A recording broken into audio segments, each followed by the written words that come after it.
গুৱাহাটীৰ পৰা শিৱসাগৰলৈ আহি থাকোঁতে এখন হোটেল দেখিলোঁ যাৰ নামটো হৈছে সঞ্জুক্তি। একেবাৰে লাক্সাৰিয়া হোটেলখন। ভিতৰখনত প্লে'গ্ৰাউণ্ডৰ পৰা আৰ্টলৈকে আপোনালোকে দেখিব আৰু হোটেলখনৰ ভিতৰলৈ যদি সোমাই যায় এনেকুৱা লাগিব যেন আপোনালোকৰ নিজৰ ঘৰলৈ সোমাই আহিছোঁ। আৰু বেচিন টেবুল, ৱাছৰুম খুবেই লাক্সাৰিয়া। মুঠতে আপোনালোকে এনেকুৱা নিচিনা ফিল কৰিব যে নিজৰ ঘৰত আহি আপোনালোকে ভাত খাইছে। আৰু এইফালে আকৌ আপোনালোকক হোটেলখন ভিউ কৰি দেখাইছোঁ। তেওঁলোকৰ ৱালৰ যিটো ডেক'ৰেশ্যন খুবেই ধুনীয়া।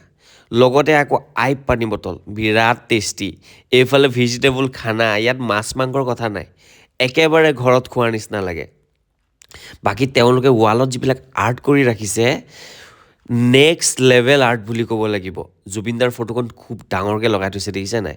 ৰাতি হোৱাৰ কাৰণে ভিডিঅ' কোৱালিটিটো অলপ বেয়া হৈছে। এইফালে সঞ্জুক্তি হোটেল ভিউ কৰি দেখাইছোঁ। যদি আপোনালোকৰ মনত কিবা আছে ভগৱানক মাগিব পাৰিব। এইফালে শ্বেয়াৰখনত বহক আৰু ফটো মাৰক। লগতে আকৌ তেওঁলোকৰ ৰিচিপশ্যনিষ্টটো একদম ধুনীয়াকৈ জিলিকাই ৰাখিছে। একেবাৰে ৰাস্তাৰ কাষতে লিখা আছে সঞ্জুক্তি হোটেল।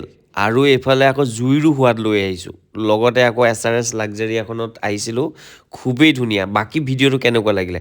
যদি ভাল লাগিলে লাইক কমেণ্ট শ্বেয়াৰ কৰি দিব নাপাহৰিব।